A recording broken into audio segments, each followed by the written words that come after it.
வணக்கம். ஆயுஷ் செய்திக்காக நான் உங்கள் ஆனந்தன். ஆசிரியர்களுக்கு நியமன ஆணைகள் வழிகாட்டுதல் வெளியீடு.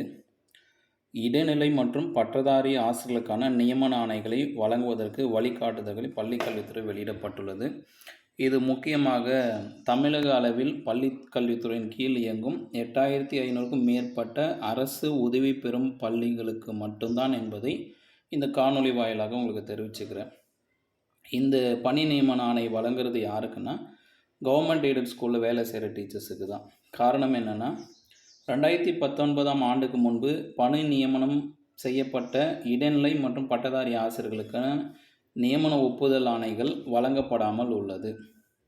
பணி நியமனம் கிடைச்சிருச்சு, ஆனால் அதுக்கான ஒப்புதல் ஆணை கிடைக்காம நூற்றுக்கணக்கும் மேலான ஆசிரியர்கள் 5 ஆண்டுகளுக்கு மேலாக ஊதியம் இல்லாமல் பணியாற்றி வராங்க. ஸோ இது தொடர்பான வழக்கில் உயர்நீதிமன்றம் உத்தரவின் அடிப்படையில் ஆசிரியர்களுக்கு உடனடியாக நியமன ஒப்புதல் ஆணை வழங்க வேண்டும் என்று உத்தரவிடப்பட்டுள்ளது. அதற்கான வழிகாட்டு தகவல்களை பள்ளிக்கல்வித்துறை வெளியிட்டுள்ளது.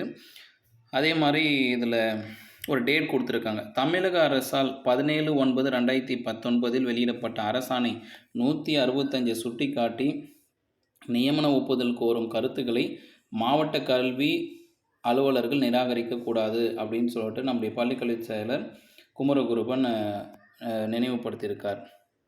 இன்னொரு விஷயம் என்னென்னா, லாஸ்ட்டில் பாருங்கள், நியமன ஒப்புதல் கோரும் கோப்புகளில் அடிப்படை விதிகள் பின்பற்ற இருக்கணும், உறுதி செய்து ஆணைகள் வழங்க வேண்டும். மேலும் இதில் நிராகரிக்கும் சூழலில் விரிவான உரிய விளக்கத்தையும் தர வேண்டும். இந்த வழிமுறைகளை பின்பற்றி செயல்பட மாவட்டத்தின் முதன்மை மாவட்ட கல்வி அலுவலர்களும் அறிவுறுத்தப்படுகிறார்கள் அப்படின்னு கொடுத்துருக்காங்க. இதில் இந்த அரசாணை 165 என்னன்றது நம்ம இன்னொரு செய்தி வழியாக பார்த்துக்கலாம். இது ரொம்ப முக்கியமான ஒரு அரசாணை. 17/9/2019 வெளியான அரசாணை 165 பார்த்தீங்கன்னா, தமிழக அரசால் வெளியிடப்பட்ட இந்த அரசாணையை நீதிமன்றம் சஸ்பெண்டே பண்ணியிருக்கு. இந்த அரசாணையை செயல்படுத்தக்கூடாது அப்படின்னு சஸ்பெண்ட் பண்ணியிருக்காங்க. ஸோ இதை பற்றி தகவல்கள் சேகரித்து உங்களுக்கு அடுத்த செய்திகளில் கொடுக்குறேன். இது முழுக்க கவர்மெண்ட் எய்டட் ஸ்கூலில் இருக்கின்ற நியமனங்களுக்கு ஒப்புதல்.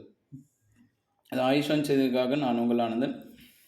இந்த சேனலை சப்ஸ்கிரைப் பண்ணாமல் சப்ஸ்கிரைப் பண்ணி வச்சுக்கோங்க. மீண்டும் அடுத்த செய்திகளும் சந்திக்கிறேன். அச்சம் தவிர.